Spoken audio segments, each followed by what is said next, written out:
Oh no, you can debate until you're hoarse. I know it's hard, but why should this blow forward? Please don't so much as even waste your breath. I will not change my mind on threat of death. I'm so beset by wickedness and vanity, I mean to here withdraw from all humanity. To honor, right, and our own constitution, not howl against this foul persecution. Here in the face of this rank inquisition, I put my faith in truth of my position, which every man within this land of late knows. To country's shame and to expand my great woes, his lies have won the day to my undoing. This gross inequity gets public viewing. A sycophant whose guiles authenticated tears down the law and anarchies created. His perjuries condoned by court's decree, and truth and virtue nod as to agree. And yet, as if that isn't quite enough, he circulates a scurrilous low bluff. There is a book that's passing underground, upon which all the court has lately frowned, a book so loathsome, filled with so much slime, to even speak the title is a crime. Well, here the dog adds fire to his plea, by rumoring the book was penned by me. And then, Orant, to further foul my name, gives credence to the rogue's most wretched claim. Orant, an honored man of noble promise, with whom I've always been completely honest, who came to twist my arm that I would tell my feelings on his verse, the infidel. And just because I wouldn't stoop to laud a verse which was so seriously flawed, he takes my adversary's point of view. I see now that's the price of speaking true. We'll now be enemies from this forever, all this because his sonnet wasn't clever. And yet, it's not as though this man's the sole contentious fox with such a shallow goal. The teeming masses play a noble game, but lie and cheat and swindle all the same. I cannot bear to watch how man deceives. I must take leave from this dark den of thieves. Hear this, you savages, you wretched race. No longer shall you look upon my face. I think you're being just a bit abrupt. I'm sure the race is not all that corrupt. It seems to me, since you've not yet been jailed, his plans to implicate you have quite failed. And since it's so outrageous how he's acted, he'll soon find he'll be forced to retract it. No, these outrageous lies are now his style, and no one faults him for his wicked guile. But however clear his insubordination, it only serves to build his reputation. In that case, well, I hardly need to mention his rumoring is given scant attention. I don't think you need to be concerned. Your suit, too, can be quickly overturned. A higher court would put him in his place. They'd not. Oh, no. I plan to rest my case.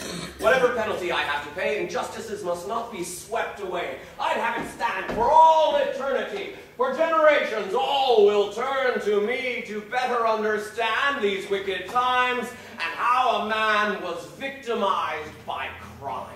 Those 20,000 francs will earn my place as lone good man amid the world's disgrace. I treasure this oppression as my ticket for telling all mankind where they can stick it. Now look! Why? What's left to discuss? Don't waste your foolish breath with all your fuss. Do you propose here to prolong the fictions, excusing man for wicked derelictions? Oh, no. I won't oppose that point of view. I will agree that men seem to pursue a wicked path of treachery and greed, and goodness never seems now to succeed. But is that cause enough for us to so desert mankind, to go and nurse our petty hurt? Each calamity and every evil faction is sent to test our philosophy in action, and that's the greatest challenge to our virtue. If no man ever agonized or hurt you, if all men were true, just, and correct, all our virtue would have no effect. Our welcome of the sun would be less loud if it were never hid behind a cloud. A heart well armed with virtue has the chance. You're very good at arguing your stance. Your words are always thoughtful, warm, and subtle. But I'll not labor through a long rebuttal. I cannot quite keep up your praising patter. My tongue will trip each time it tries to flatter. I cannot stay to be so very vexed, live in fear of what I might say next. Now, leave me, please. Wait for someone. I'll hear what she might have to tell, and then I'll know from her reaction to my plan if she might truly love me as a man. Come, let's go visit Elion's spare quarters. No, leave me contemplate these sad disorders. You go, enjoy your little loving lark. I'll sit here in the corner, in the dark. Why, that's no way to ease your frown. I'll go see if Elion will not come down. But, madam, if I'm to be yours alone, I do not want a heart that's out on loan. I need assurance that you would comply by bidding all these other men goodbye. And just to show my heart would not be broken, I'd ask you for a simple little token. To prove your love is true and not a jest, I'd ask you to let go of your Alceste. Release him, madam. Send him on his way, and I will know our love is here to stay. But why this falling off between you lately? Just last week I heard you praise him greatly. Our differences are not so prevalent as to whom you're the more benevolent. So if you would, madam, please, raise your voice, and I'll decide now based upon your choice. That's right. He should not be denied. I find that I am fully on his side. The love I feel gives me the same concerns. I too would know for whom your ardor burns. The time for such evasion now expires. We want to know which one your will desires. I hope you know, sir, that I would not intrude if you should win her loving attitude. And I assure you, though this may be pride, I'll not with any man her heart divide. If she should think you were the one for her, if you should be the man that she'd prefer, I swear I'll not set foot inside this place. I swear I'll never look upon her face. Now give us, please, your clear and firm reply. We both demand you break this foolish tie. Just say which one you have to be your own. The other one will leave you well alone. What's this? Do you not have a resolution? What, even now, you can't come to conclusion. Oh, gentlemen, please stop this foolish stunt. I cannot act with instruments so blunt.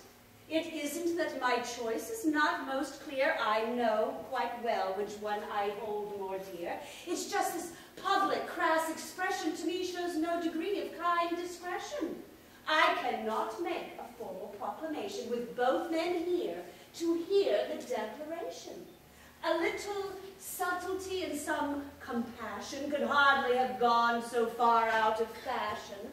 There are more gentle ways one might discover the news that one no longer is a lover. No! Go ahead, please, madam. Don't resist. I want to know your thoughts. And I insist. There's no one here will think you so uncouth if you might share with us unvarnished truth. We both will owe you a substantial debt once you might drop the pose of the coquette. We'll be most pleased if you don't tease and bait us. If I refuse, at least I'll know my status. But if you simply stand there saying naught, it will support the worst thing that I've thought. If all you do is hem and haw and squirm, my worst suspicions you will thus confirm. I thank you warmly for the righteous way. You said exactly what I meant to say. This is all too troublesome and vexing. Must you two make this meeting so perplexing? Have I not told you of my gentle nature? Here's Elion. She'll take my side, I wager. Good cousin, I am beset on either side by these two men who will not be denied, who want me to quite publicly reveal which one of them has more or less appeal. That I should, right here, tally up the score and kick the losing party out the door. Have you yet heard of such an inquisition? You really want to know of my position? I'm not in favor of such insularity. I'm all for openness and for sincerity. I think that that's the last of your support. Surrender, madam, you've come up quite short. Speak now, madam, you can't ignore. Or else your silence will say even more. You can resolve this all with just one word. But if you don't, your answer shall be heard.